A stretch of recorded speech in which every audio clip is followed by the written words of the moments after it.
Hello friends, a very warm welcome to Unsarkari. In the previous lectures, we have already discussed some basic concepts related with environment and ecology. Today, a very important and foundational concept that we are taking up is of the biotic environmental factors. Biotic, that will be our core theme. So go with your own rhythm, your own understanding, your own process, and also with mindfulness and concentration. Make your own notes side by side. You can make a second revision, that is a quick revision, and please do follow certain assignments and discussions which we are taking place side by side. So here we start by understanding about biotic environmental factors. So we all agree and we have discussed in general that organisms are not going to exist alone in nature but in a matrix of other organisms of many species, and many species in an area will be unaffected by the presence or even absence of certain species. Now this is called neutralism, but there are many cases where more than one species will be interacting with each other and they will be impacted also. So the evidence for this interaction is direct. What we can say how it is direct, because the population of one species are different in one area, they may be absent in certain area, and there may be presence of another kind of species in another area. So do look for wildlife sanctuaries and national parks in India and try to see. Again, I am requesting that you must know the state birds of all the states of India, the state animal, India's national symbols, because they are the most important reflection of how certain species are more important than other species in certain areas. So the concept of interspecific interactions. So interspecific interactions would say that interactions between species, it may be positive, it may be negative. There are 6 general types of interaction which have been described. One is positive interaction. So in positive interaction, you must remember mutualism, commensalism, and photo cooperation. These are the 3 positive interactions. I repeat, mutualism, commensalism, and proto cooperation. In negative interactions, obviously there are more in number. That is how the life is about. But we have to fight and win. So exploitation, social parasitism, predation, amensalism, antibiosis, competition. These are all a kind of negative interaction. That's what we can say. So let's move on with what is positive interaction. In positive interaction, the population is going to help another population, either one way or another. Both are benefited, and this benefit may be regarding food, shelter, substratum, or transport. There can be any kind of interaction and any kind of benefit. Such association may be continuous, may be transitory, may be obligate, may be facultative, and the two partner may be in close contact. So anything is possible. Do not prejudice yourself with thinking that it has to be in a certain way. So when we say the partners are in close contact, we can say that tissues may be intermixed with each other, or one of them may be living in a specific area, other may be living attached to its surface. So individuals that participate in the interaction, they have a higher relative fitness like human life than those who do not participate, sedentary, or you can say passive partners. At the population level, what we can say, the growth rate of population containing mutualistic individuals should be higher. It is a natural process than that of a population lacking such individuals. So here also what we can see, fitness matters, smartness matters. Positive interaction may be of following types. Mutualism is an obligatory positive interspecific interaction. This is the key word you have to remember always. That is strongly beneficial to both species. So mutualism, another name for mutualism is symbiosis, and it is a mutually beneficial interaction, and it is more common in tropics than elsewhere. So think about it, whether it will be in India more or in Africa, whether it will be in both India, Africa and Latin America and less in Europe. So it will be in tundra, it will be in Antarctica where it is. So both of the species derive benefits, exist as a close and often permanent and obligatory contact with which is more or less what we can say is essential for survival of each. So in mutualism, what we can say, two populations into some sort of physiological exchange and resulted in the co-evolution of both the species. See the key word, co-evolution. So climate change and the kind of depredation that human beings are doing it, and the future that we have borrowed from our future generations, we are actually spoiling it. Some common examples of mutualistic association, if we say, so pollination by animals. That is why we say very important to preserve wildlife, very important to see that species are getting extinct, very important to understand the overtly commercialized life is going to kill everything. Certain insects, bees, moth, butterflies, birds, they derive food from nectar, pollen, and other plant products. And in return, what they are doing? They are bringing cross pollination. So there are structural adaptation which are occurring in both plants and animals, which is leading to co-evolution. So think about butterfly park in India, which UPSC even asks. Think about certain other kind of insects, birds, and also animals, which UPSC is asking over the years and will continue to do so.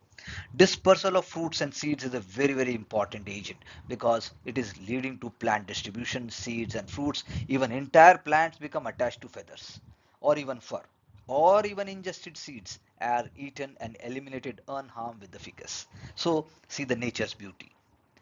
Another example very important to understand is of mutualistic system, that is mutual defense in ants and acacias. So this defense system has been achieved by the swollen thorn acacias and their ant inhabitants in New World tropics. This is a very important case study. You can just understand this and also try to Google, ChatGPT, whatever you like, to identify and find what other kind of such examples you can have. They are also given in class 7th, 8th, 10th and so on. So the ants, they depend on acacia tree for food and a place to live, and the acacia depends on ants for protection from herbivores and neighboring plants. So the swollen thorn acacias have large hollow thorns in which ants live. So this becomes ants' home. And ants are feeding on modified leaflet tips called Belgian bodies, which are the primary source of protein and oil for the ants. So ants are getting food and the tree is getting protection. Also, on enlarged nectaries which supply sugars, swollen thorn acacias maintain year-round leaf production. So even in the dry season, they are providing food for the ants. So how beautiful it is. And on the top of it, acacia ants continuously patrol the leaves and branches of the tree and immediately attack any herbivore or those who are attempting to eat acacia leaves back. The ants also bite and sting any foreign vegetation that touches acacia. They clear all vegetation from the ground beneath the acacia tree. Some of the species of ants that inhabit acacia thorns are obligate acacia ants and live nowhere else. Do you really think we humans are so faithful? Do you really think we humans, in spite of being so intelligent, are following such process? So another example is of lichens. They form examples of mutualism when contact is close and permanent as well as obligatory. So the body of lichens is made up of a matrix formed by fungus within the cells of which an algae is embedded. So fungus makes available moisture and mineral to the algae. Algae is preparing food by photosynthesis. So in nature, neither of two can grow alone independently. Like for humans with the nature, lichens tend to grow abundantly on bare rock surfaces. UPSC already asked questions on this and you just Google, and when you see the images, you will be surprised. Symbiotic nitrogen fixation is another example. Here the bacterium rhizobium forms nodules in the roots of leguminous plants and lives symbiotically with the host.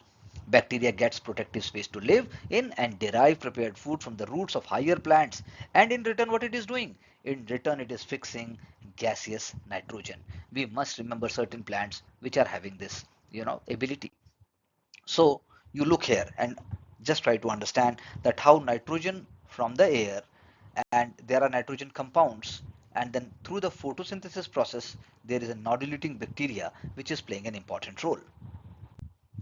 Mycorrhiza is another example. In mycorrhizal associations, the tree roots become infested with fungal hyphae. So the fungi is deriving their food from the tree roots, and in return, their hyphae supply water and minerals that they absorb from soil, much like the root hairs of trees. So what we can say that fungus is also regulating the pH and sugar levels, which is good for the roots growth, especially in acidic soils, for example conifers. So mycorrhiza may be on the surface of roots. If it is on surface, it is called ectotropic. If it is inside, it is called endotropic. So both ways it is there, on the surface or inside the cells. Ectotropic mycorrhiza are common in nature on pines, oaks, hickories, beech, and endotropic ones occur in the red maple and are common in roots and other tissues of many orchids and the families of and the members of Ericaceae. So what we have to understand is that mycorrhiza is also a very powerful concept in which tree and fungi, how they are both helping each other. Similarly, microorganisms and cellulose digestion is another concept. This is called interspecific mutualism. Now, why it is called interspecific mutualism? Because if we take example of a flagellate protozoan, in that trichonympha, which is an obligate anaerobe in the gut of several species of wood-eating termites. Now, this obligate anaerobe, it is helping in the cellulose digestion. So, trichonympha also occurs in the alimentary canal of wood-eating roach, Cryptoporus. So, termite and the roach, they both are reducing the wood to small fragments. Now, when it is reducing it to small fragments, it is passing through the alimentary canal to the hind gut, and it is coming through the hind gut. Protozoans are digesting the cellulose, and they are digesting it, they are changing it into sugar. So, host benefits protozoa. Why? Because it is removing harmful metabolic waste products and maintaining anaerobic conditions in the intestine. So both are actually supporting each other. So there are other examples when we speak of human beings also. Fungus gardens, in that context, there exists certain mutualistic association. In this context, between fungi and insects, there is an example. So insect fungus galls of gall insects. Okay, insect fungus, galls of galls insects are lined by a fungus which is parasitic on the host plant. Now, gall fungus seems to assist the insect directly by partially breaking down the tissues. Now, this gall fungus is breaking down the tissues so that insect can digest it. Beside these gall insects, there are other various kinds of insect gardeners, such as ambrosia beetles, tropical termites, American ants, which also do gardening of fungi in their nests to get a regular supply of food directly or indirectly. So you go by the name fungus gardens. So it is also a mutualistic association. They are supporting each other.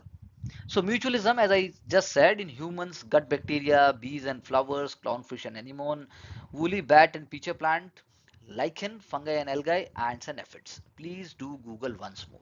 Just when you revise it and also you understand the concept, just go to the Wikipedia page, take 2-3 very common examples and you are done. Common senseism is defined by the co-action in which two or more species are associated and one species at least, okay, that is how commensalism works, derives benefit from the association. So both are not going to benefit, one is for sure going to get benefit while the other associates are neither benefited nor harmed. Please remember this. So commensalism is broadened through decades of understanding and research. It is applied to co-actions, not just with the food, cover support, protection, locomotion, are these are the things which are also now added to commensalism. Now, lianas. So these plants are common in tropical rainforests where the light at the ground level is very scarce. So because of the dense and multi-storied growth of vegetation, lianas are vascular woody plants rooted in the ground. Okay, remember they are rooted in the ground, but they are climbing up with the support of other trees and reach almost top of the forest canopy. It is reaching to the top, but it is not involved with it in any nutritional relationship. No, it is not eating up, sucking up, or doing anything with the tree. In North Indian tropical deciduous forest, Bahuini vahili is a common liana. Please look for other examples also. Ficus and Tinospora are other examples. Similarly, epiphytes. Epiphytes is a very important concept. UPSC already asked once. It will maybe repeated also. Epiphytes are plants growing on other plants. They use other plants only as support and not for water or food supply. They differ from lianas in that context that they are not rooted in the soil. So epiphytes are not rooted in the soil. They will be growing on trees. They are growing on shrubs or larger submerged plants. They are growing either on the trunks or on leaves also. For example, orchids, bromeliads, hanging mosses, Usnesia, Alectoria. There are different examples. They are very common in tropical rainforest. They derive their supply of moisture and nutrient from frequent rains and the debris which is accumulated in the bark services. So dust is also a source for the nutrients. So you understand how beautifully and how ethically and in a moral manner nature operates. Epizoans, some plants grow on the surface of animals. For example, some green algae grow on the long grooved hair of sloth. You look for other examples of the same thing. So Basicladia grows on the backs of freshwater turtle. Epizoite, likewise, they are ectocommensals. We have discussed the concept of endo and ecto. Ectocommensals or epizoite animals are associated with another animal for the purpose of only anchorage and protection. Many small animals, they become attached to the outside of larger ones, such as protozoans. So commensals means sahboj in Hindi. They also may be an internal example, internal I should say, for understanding. For example, many harmless protozoans occur in the intestinal gut of mammals, including men. So it is inside body. Some microorganisms such as bacterium, E. coli is also found in human colon. We know that. There are good bacteria, gut bacteria. Other example is the nest of one species often furnishes shelter and protection for the other species as well. Ant nests may contain guest species of various other insects. Some birds place their nests close to wasps, bees or ants for the protection offered by these nests. Even woodchuck burrows are also used by rabbits, skunks and raccoons, especially in the winter. So how mindful and how thoughtful is the process? Similarly, commensalism, like we discussed earlier on, it is an association which is existing between a variety of microorganisms and higher plants. So the zone of soil around the roots of a higher plant is characterized by intense microbial activity. You will agree with me there. So this intense microbial activity, which is called rhizosphere, and the surface of the proper of the roots, the surface proper of the roots growing in the soil, it is called rhizoplane. And the boundary layer of air over the green leaves with active microbes, it is called phyllosphere, and the leaf surface is called phylloplane. So these are constituting important ecological niches. Now in these niches, rich population of microorganisms will be there, including fungi, acetinomycetes, bacteria, and the living roots and leaves of higher plants. They are continuously diffusing and also secreting and giving lot of different metabolic products, mainly sugars and amino acids. Now these are the sources of nutrition for the microorganisms present therein. But did we say they are harming? Did we say they are killing? Not so. That is why we are giving it an example of commensalism. So whether it is the idea of rhizoplane, whether it is idea of phylosphere, whether it is idea of phylloplane, these are all the subcomponents of the whole understanding. Proto-cooperation is another example. It is a less extreme sort of interaction than mutualism. Means it is an interaction, but it is not as committed, as passionate, as deeply devoted like mutualism. And and what we can say here is that this is the word itself says proto and cooperation. That means interaction is clearly beneficial to both the species, and it is allowing equilibrium population levels of both to be higher. That means when they both are coming together, they means they are mutually benefiting each other, but it is not obligatory for either species. Examples of proto-cooperation are many, including relationship between water moccasins and large birds such as heron and ibises on several islands of the west coast of Florida. And another example is the bird nest in the lower branches of relatively unprotected trees. So snakes will be there congregating around the bases. This is protecting the birds from tree climbing predators such as raccoons. And in turn, the snakes are feeding in part, okay, remember, in part on the fish dropped by birds and occasional baby birds falling out of the nest. It is not that they are killing all the birds and everything. So proto cooperation. This is a very, very micro concept. Similarly, if we say the negative interactions, in case of negative interaction, one or you can say both the species are harmed in one way or another during their life period. Some authors are also prefer to calling these types as antagonism. Exploitation, we know this word very well. One species harms the other by making its direct or indirect use for support, shelter or food. Similarly, if we divide in understanding, one concept is of social parasitism, samajik parijivita. So social parasitism describes the exploitation of one species by another for several advantages, and it is a kind of parasitism in which the parasite foists the rearing of its young into the host. That means it is involving various stages of development, and it is found in higher vertebrates and insects. Or again understand that the parasite foists the rearing of its youngs into the host. So this is a kind of a very, very evolved process. For example, egg parasitism in two species of birds like cuckoo and the brown-headed cowbirds of North America. They both are not having their own nests, rather they deposit their eggs in the nest of other species, abandoning their eggs and even young to the care of foster parents. Similarly, there is brood parasitism in between two Indian birds, Indian quail and crow. So social insects are apparently the only animal other than men to have succeeded in domesticating other species and cultivating plants, particularly fungi, for food.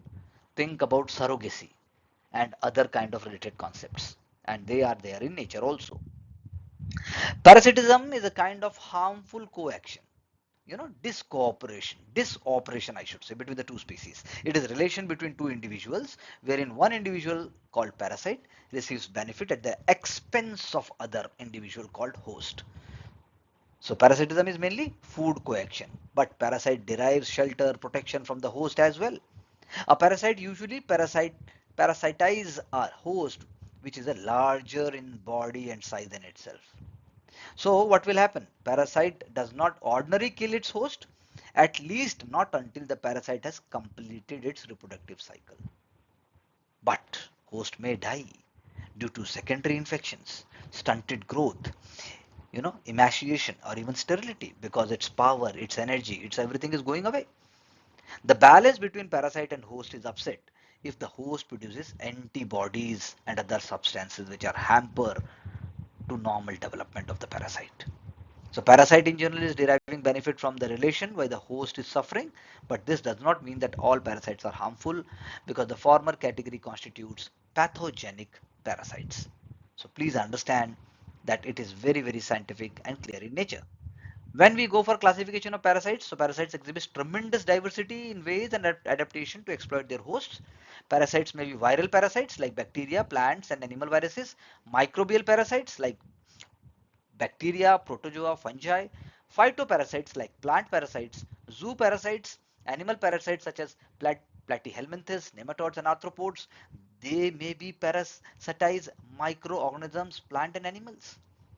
And there may be a chance, or there may be a, you can say, an action where they are occurring on outside the host. We have already discussed the concept of ectoparasites, and if they are living inside the body of the host, they are called endoparasites. So endoparasites are usually living in the alimentary canal tract, body cavities and various organs and bloods and other tissues of host. In this context, if you do a small exercise where you find not just with respect to animals and other kind of bodies but also with the human beings, then you will be able to appreciate that how much scientific and how much evolved our ecosystem is. So the changes in microenvironment, it is going to directly influence the parasite, while the alterations in microenvironment, it is it is also going to influence it directly. So the idea is that mutual adaptations are based on the aspect whether parasite is able or not. If parasite is able to create a situation where it is able to maintain itself in favorable location within the host and exist in the proper form for a sufficient length of time, then it will be enabling itself to transport to another host and continuation of species. So again, there may be a change in environment, it may be impacting. What we can say here is that animals may also be parasitic to plants. Nematodes infest the roots of plants. Wasps or gnats form galls on plants such as oaks, hickories, willows, rose, goldenrods, and asters. Lastly, parasites may be full-time, that is permanent parasites, or may be part-time, that is temporary parasites.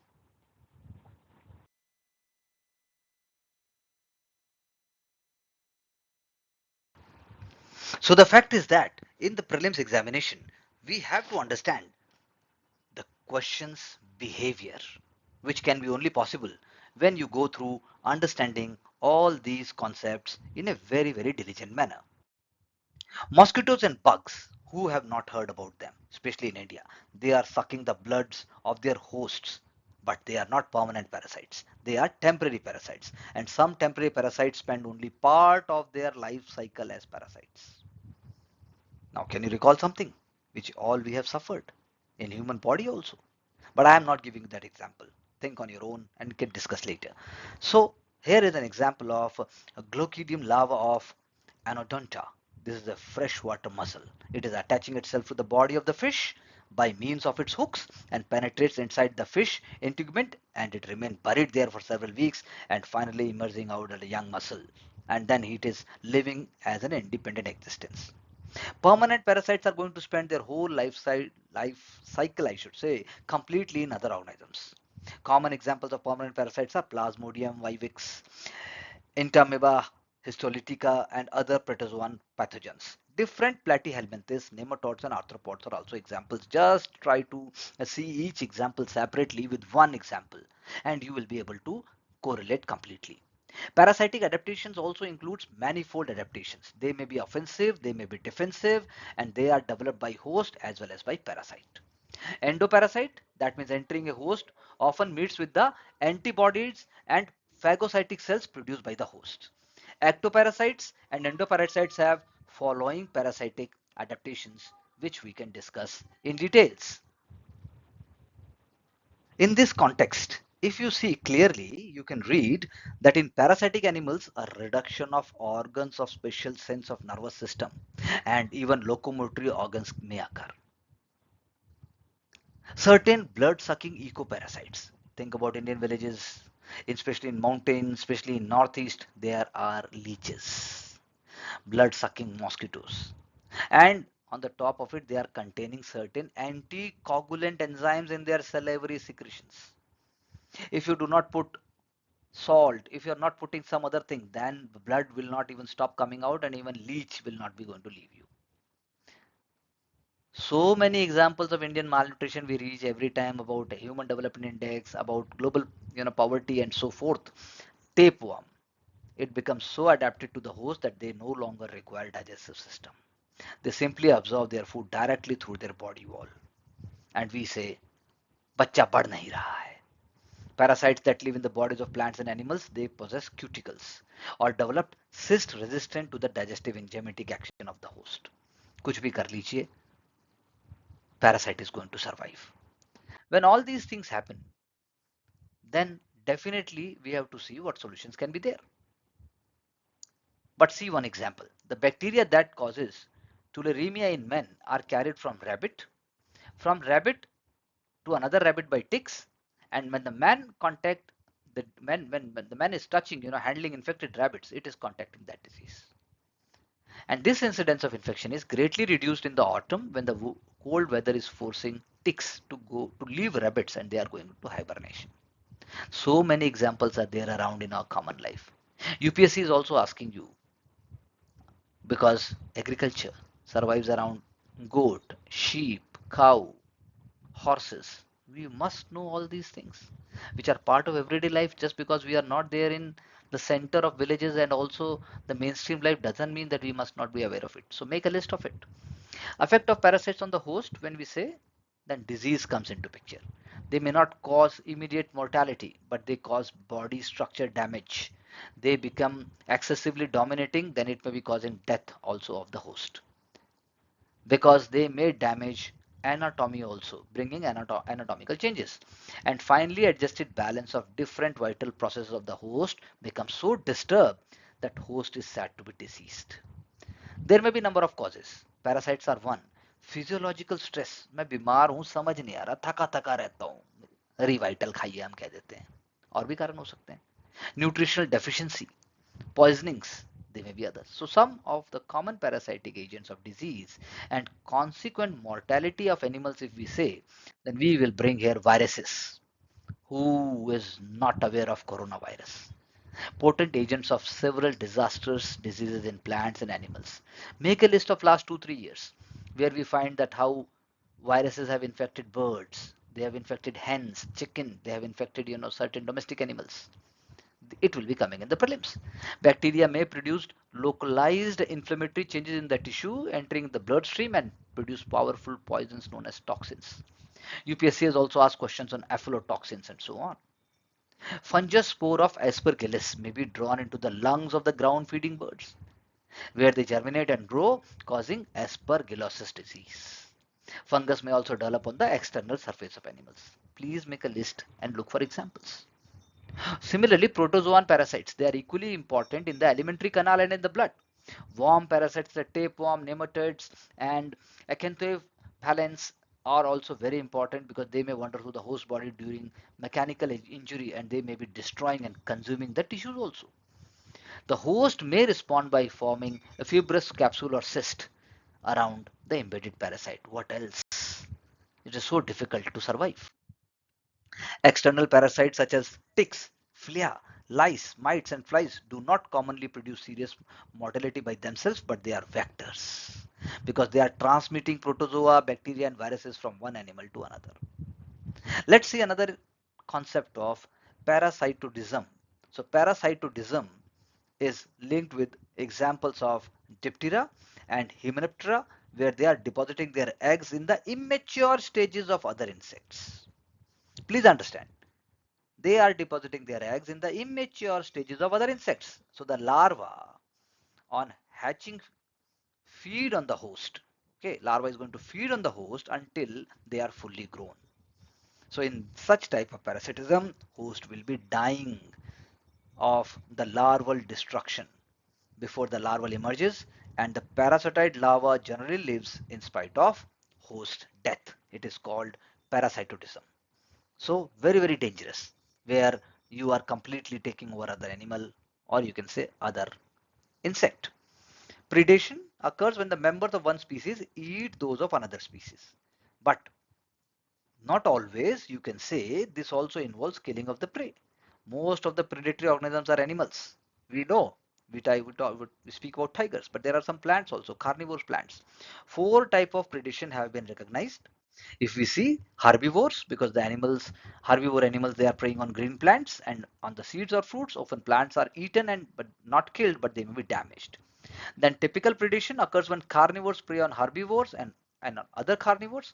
Insect parasitism is another form of predation in which insect parasite lays eggs on or near the host insect, which is subsequently killed and eaten, like the way we have spoken here.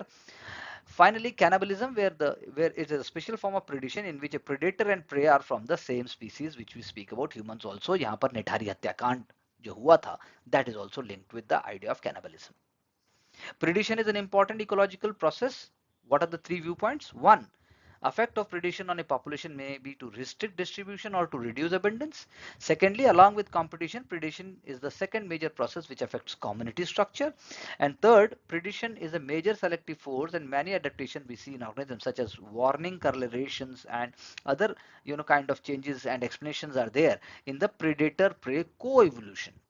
Co-evolution is very important because evolutionary changes in the two or more interacting species is called co-evolution.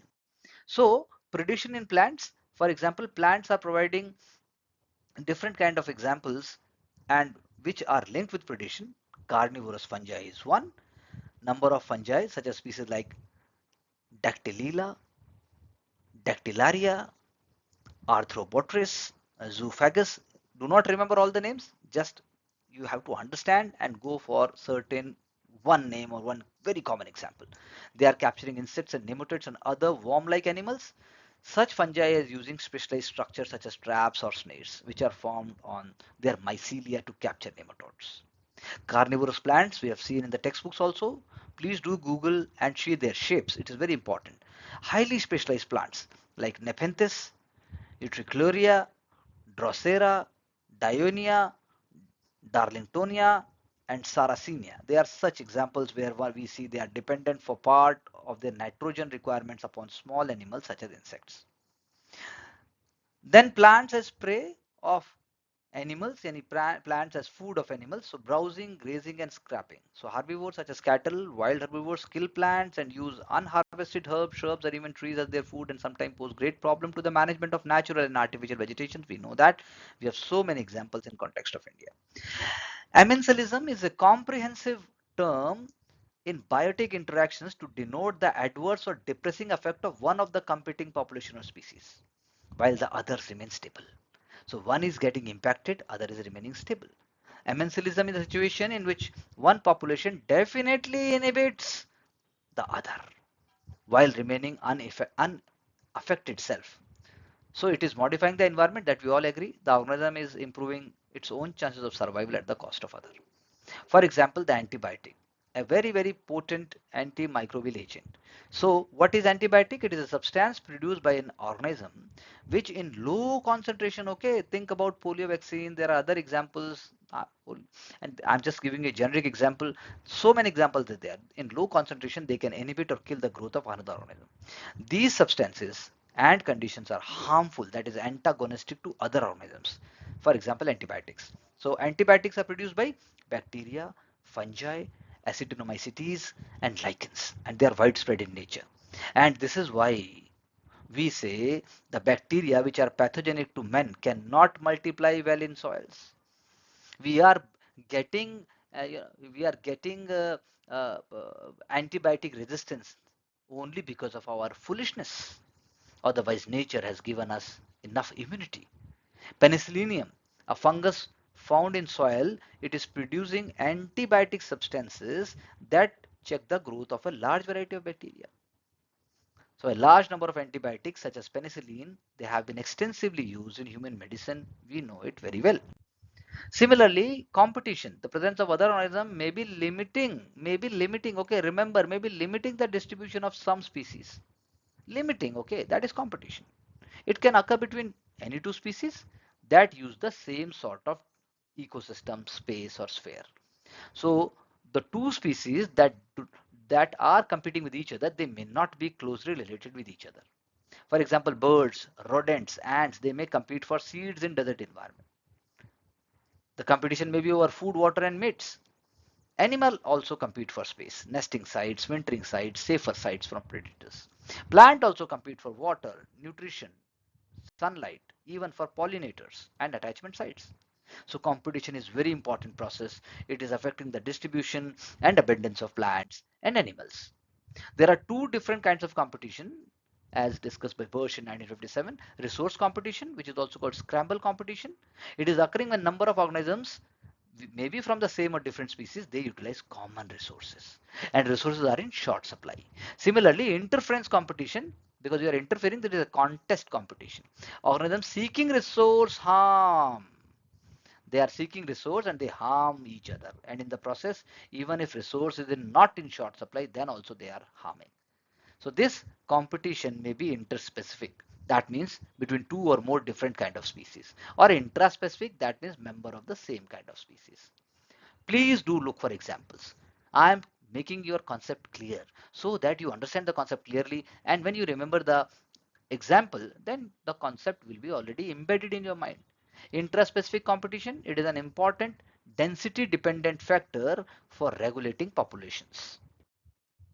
Interspecific competition, it is an idea developed since 1920s by Lotka and Volterra. They developed the theoretical or mathematical model to explain the prey-predator interactions. So what they went on to see, they found oscillatory patterns. They discuss the problem of competition. If the two species population require a common resource for living, and if this resource is potentially actually limiting or it is in scarce quantity, then the two species are said to be in competition. So these models, they predicted three types of outcomes.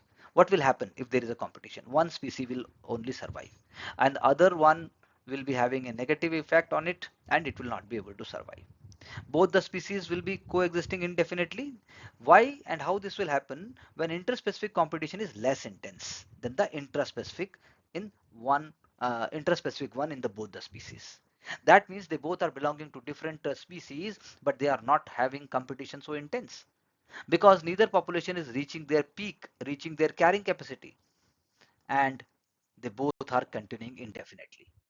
Similarly, the species beginning at higher density or one having more power, it is going to persist, and the other one is going to be eliminated because of survival of the fittest principle. This is a special case when the populations have equally negative effect on the growth of each other.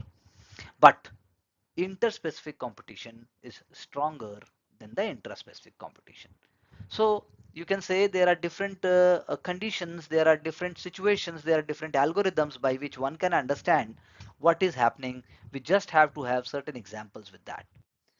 With this understanding, we wind up this understanding of biotic factors for the day. And you please go with the facts, prepare your own notes, discuss in our personal interactions in the courses as we are doing, and let's together get success. Please revise the previous lecture once more and go for the next one after complete understanding of this lecture. Thank you very much. once more for being with Unsarkari.